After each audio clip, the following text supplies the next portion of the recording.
Senator Warner is recognized from his office. Senator Warner of Virginia.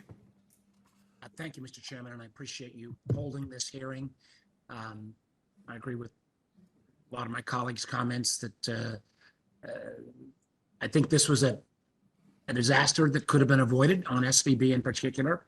The number of notices that the regulators had and the bank management had that things were going awry, and the fact that nobody acted on those is extraordinarily problematic. I also appreciate the fact that you've got Professor Dahlin from University of Richmond, another great law school, another great Virginia person on this panel, and I've listened in on some of her comments.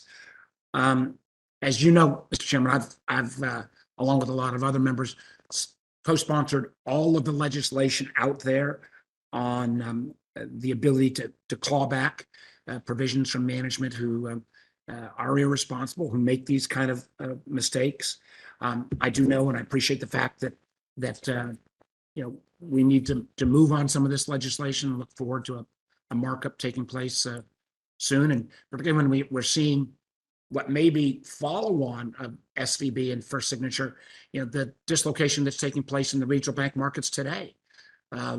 We are seeing what appears to be close to a meltdown, and a lot of this not due to maybe necessarily bad management practices, but the potential for contagion that's taking place. But making sure we've got rules in place for clawbacks, making sure that the regulators move forward on the executive compensation issues is something that I know other colleagues have mentioned as well. I guess my one question for the whole panel will be about the role of boards of directors. I just in answering Senator Fetterman's questions about board responsibilities.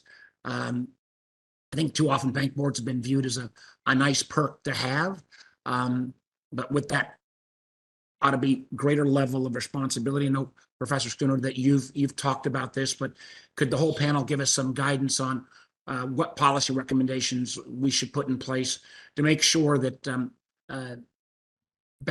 all board responsibilities, but bank board responsibilities in particular, are taken in a more serious vein, both incentive-wise and potentially penalty-wise, if bank boards, as in the case of SVB, don't take their actions responsible. So I'd ask the whole panel to address that.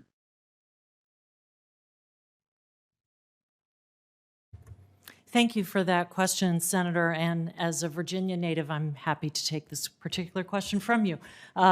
So the boards of directors, the functioning of the board of directors is different from the executive suite in that boards are responsible for overseeing operations and making sure that risk management procedures are in place.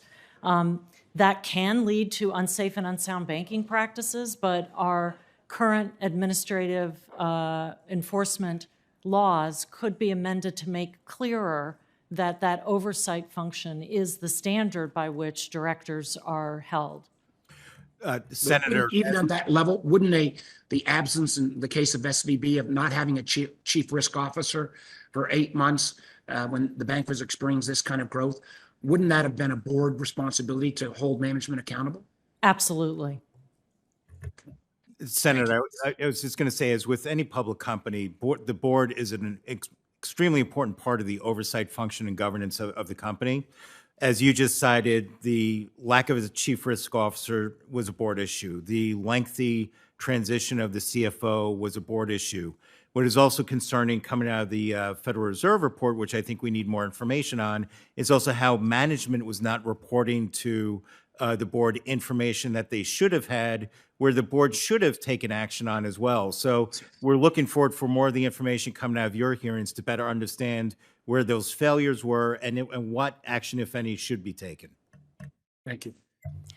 Senator, the the enforcement actions that are currently at the regulator's disposal do not take into account oversight responsibilities clearly as a basis for the action. So for example, in Wells Fargo had implemented, according to a report, better tools and systems to detect employees who did not meet their sales goals than it did to catch employees who engaged in sales practices misconduct.